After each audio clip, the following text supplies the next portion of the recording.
Yo guys, this is the Poco F7. There are also the Pro and Ultra models, or Ultra, but I wanted to give you a model with high specs at a lower price.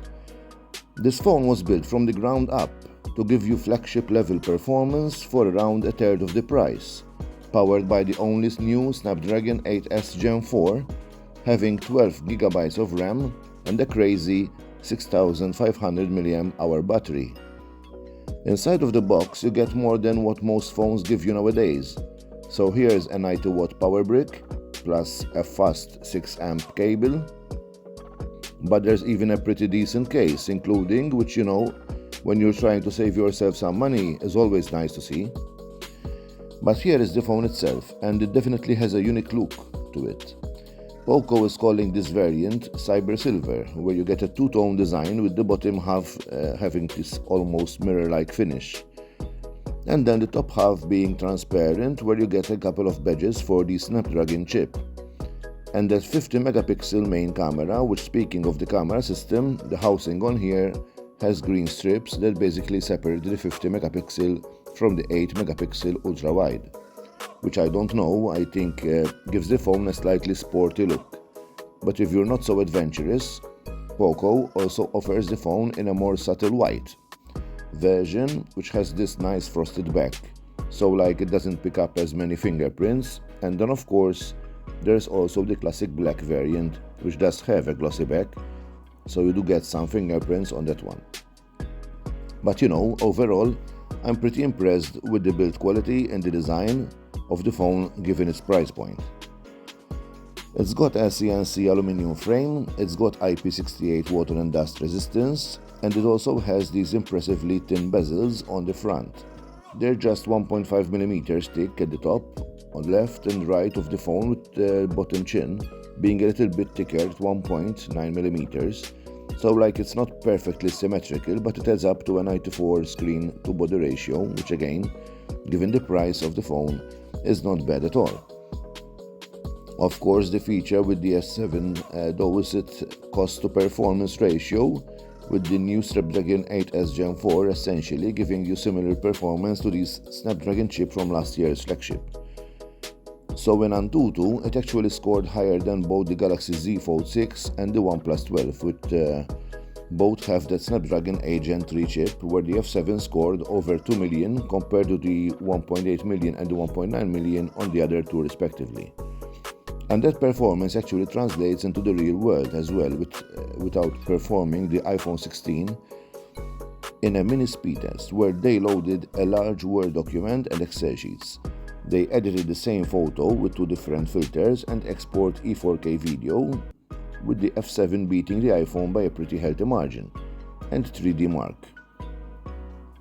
While last year's Snapdragon phones did score higher initially in the first loop, thanks to the phone's large dual-channel cooling system by the 20th loop, the score on all the three phones were roughly the same. And that's pretty much they saw when they tested with a real game like Genshin Impact. The phone definitely got through the hour of testing they did, but it was never uncomfortably hot, so it was able to maintain its performance all the way through. In fact, in Genshin specifically, the experience on here is actually better than what you got on something like the Galaxy S25 Ultra, imagine that. And that is thanks to Poco's Wild Boost optimizations, where you can upscale the resolution to the native 1.5K on the screen for sharper visuals, or you can run the game at 120 frames per second even though it doesn't support it, natively using frame interpolation. Where in this slow-mo footage, you can clearly see just how much smoother the game looks on. The Poco now, it's worth noting that on the F7 you can actually run both upscaling and frame interpolation at the same time, like you could on the F7 Ultra. On this phone, yet they either choose one or the other, but either way I think it's nice that Poco was able to bring these features to this lower price point. But moving on to test this phone in terms of its battery life, because at 6500 mAh and just insane. The F7 not only outclassed the S25 Ultra in a standard 2-day battery test, but it beaten it by over an hour, which officially places it third overall in battery test rankings.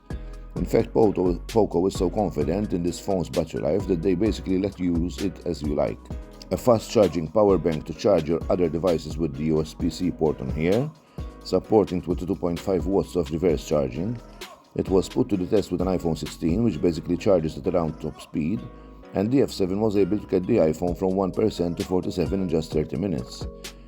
Like, that's a phone charging. Another phone only using 32% of its own battery, meaning you can literally charge your friend's phone and then have enough juice left over to still last you throughout the rest of the day. It's pretty cool. Now, in terms of the display, you get a big 6.8-inch screen with a 120Hz refresh rate and a 2772 by 1180 resolution. And while Poco says that the panel can reach up to 3200 nits in peak brightness for HDR, to me, the more important metric when it comes to this stuff is global brightness, where the entire screen is white. Where when it was stress tested, the F7 was able to hold its own. It doesn't get as bright as it's found like the Galaxy S25 Ultra, as you'd expect, but it does edge out the iPhone 16 and handily beats the iPhone 16e. So I would say that for the price, the display on here is solid, as are these stereo speakers, where they found them to be both loud and clear. Now, they don't have the same level of bass and fullness as you'd get with a more expensive flagship, but I do think in line with what you can expect at this price point. Just take a listen for yourself.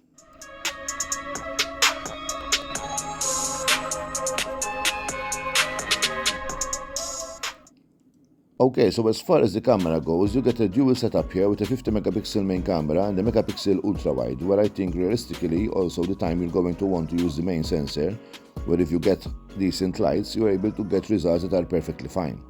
It's nothing mind-blowing. It's not going to compete with a flagship phone with the better image processing and dynamic range. But to be fair, that's not what this phone was built for.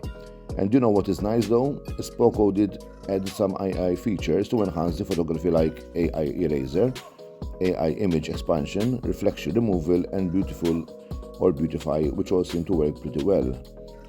And then finally, some other things worth noting on this phone is you do actually get an IR blaster. It's really hard to see what the naked eye, but like it's in there because they were able to switch on a TV with it, so it must be there for sure. The fingerprint scanner on here is optical. To be honest, I'm not really a fan of the location of the fingerprint scanner. I feel like it's a little bit low for my comfort, but maybe for most people it's not that big of a deal. And then in terms of software, there is HyperOS over Android 15.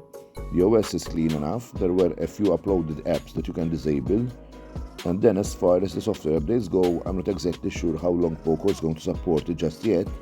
But if we go off last year's, I would expect at least 3 years of major OS updates and 4 years of security patches. But yeah guys, that is it, the Poco F7, and I think overall it's a pretty solid phone for anybody who's looking for the lowest possible price without giving up that flagship level performance, which clearly from all the tests that ran, this thing actually delivers. But anyways, that is it for me in this video. Guys, if you watched till here, thanks. Let me know if you dig the Poco F7, hit a like, and until the next one, take good care of yourselves and each other. See ya.